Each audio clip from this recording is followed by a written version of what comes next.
भारत के इतिहास में सबसे अच्छा राजनेता कौन है? मैं जब भी किसी राजनेता का विश्लेषण करता हूं तो सिर्फ दो चीज़ों को आधार में रखता हूं। पहला, उसने देश की सेना को मजबूत बनाने के लिए गेजेट में कौन से कानून छापे। दूसरा, उसने स्थानीय निर्माण इकाइयों को बढ़ावा देने के कौन से कानून गेजेट में छापे। बस इसके अलावा शेष सभी विवरण अनुपयोगी होते हैं। एल नेता ने क्या भाषण दिया, उसका चरित्र कैसा था, उसकी शिक्षा क्या थी, उसका स्वभाव कैसा था, उसका धर्म क्या था या जाति क्या थी, आदि पहलुओं पर मैं विचार नहीं करता। ऊपर दिए गए बिंदुओं को मैं आधार इसलिए बनाता हूं क्योंकि जब भी कोई नेता सेना को मजबूत बनाने के कदम उठाएगा तो उसे असली संघर्ष का सामना करना पड़ता है। विपक्ष द्वारा किया जाने वाला राजनैतिक प्रतिरोध एक चिल्लर किस्म का प्रतिरोध होता है और मैं इसे प्रतिरोध की श्रेणी में नहीं रखता।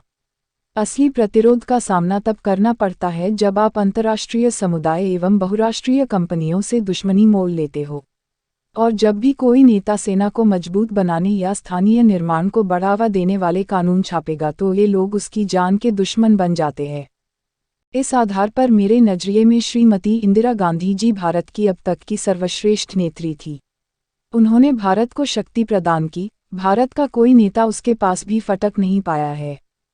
श्रीमती इंदिरा गांधी जी की उपलब्धियां, यदि वे बैंकों का राष्ट्रीयकरण न करती तो भारत का मध्य एवं निम्न वर्ग अब तक पूरी तरह बर्बाद हो चुका होता और देश की पूरी इकोनॉमी विदेशियों के हाथों में चली जाती। राष्ट्रीयकरण करके उन्होंने भारत की आर्थिक बर्बादी को 40 साल आगे धकेल दिया था। अब वर्तमान में भारत की बैंकिंग तेजी से विदेशियों के हाथों में जा रही है।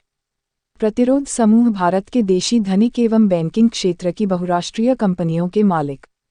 भारत में सबसे तेज गति की ट्रेनें राजधानी एवं शताब्दी इंदिरा जी की देन है। उनके बाद किसी पीएम ने इसमें इजाफा करने की शक्ति नहीं दिखाई।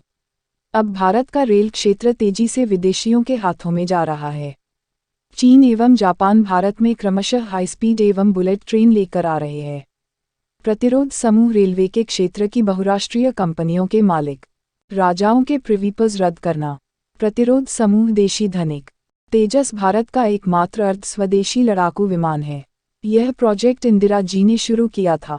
प्रतिरोध समूह अमेरिका, फ्रांस, रूस एवं ब्रिटेन एवं हथियार बनाने वाली बहुराष्ट्रीय कंपनियां। अर्जुन भारत का एकमात्र अर्ध स्वदेशी टैंक है। यह प्रोजेक्ट भी इंदिरा जी ने शुरू किया था। प्रतिरोध समूह अमेरिका, फ्रांस, रूस एवं ब्रिटेन एवं हथियार बनाने वाली बहुराष्ट्रीय कंपनियां। आरएन काव को लाकर रॉ की स्थापना इंदिरा जी ने ही की थी। पाकिस्तान के 2 टुकड़े करना। यह तर्क दिया जाता है कि इंदिरा जी को 93,000 बंदी सैनिकों को मुक्त नहीं करना चाहिए था, किंतु यह करना जरूरी था क्योंकि यह दबाव अमेरिका की ओर से था और तब भारत पर हमला करने के लिए अमेरिका का नौसेना बेड़ा 7 फ्लीट रास्ते में था।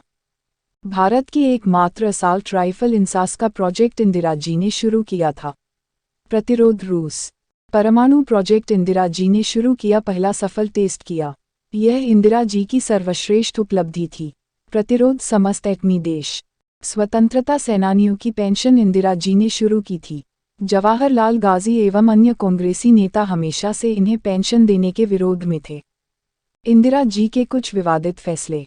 इमरजेंसी। इंदिरा जी पर इमरजेंसी लगाने का आरोप है, किंतु जिन हालातों का सामना वे कर रही थी उन हालातों में उनके पास सिर्फ 2 रास्ते थे।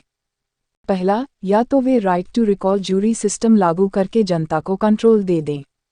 दूसरा, इमरजेंसी लगाकर पूरा कंट्रोल हासिल करें। उन्होंने दूसरा रास्ता चुना। मैं उनके इस फैसले का समर्थन नहीं करता हूं। मैं मानता हूं कि उन्हें भ्रष्ट जजों को कंट्रोल करने के लिए right to recall high court, supreme court जज एवं जूरी सिस्टम लागू करना चाहिए था। यदि वे राइट टू रिकॉल जज का कानून गेजेट में प्रकाशित कर देती तो जनता विलियम ब्रूम और जगमोहन लाल सिन्हा जैसे भ्रष्ट जजों को लात मारकर नौकरी से निकाल देती और उन्हें आपातकाल न लगाना पड़ता। आपातकाल लगाने से संजय गांधी ने कंट्रोल ले लिया और नागरिकों पर दमन बढ़ गया। फिर भी 1978 के आम चुनावों में जनता ने बहुमत से इंदिरा जी को जिताकर फिर से सत्ता सौंपी। यह इस बात का सबूत है कि जनता ने इंदिरा जी को इमरजेंसी के लिए माफ कर दिया था।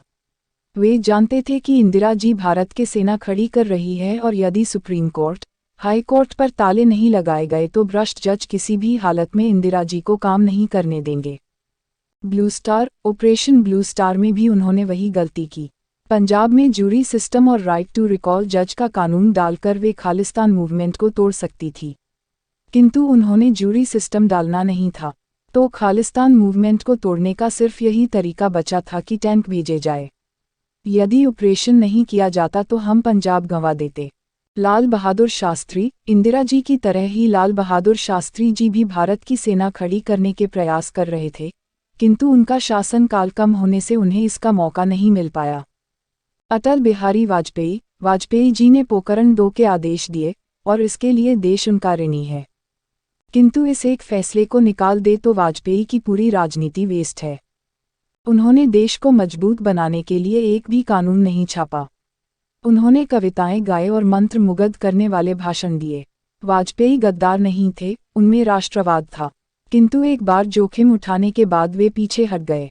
अपने सौम्य और निष्पाप व्यक्तित्व के कारण उन्हें लोकप्रियता काफ़ी मिली और आज भी मिली हुई है।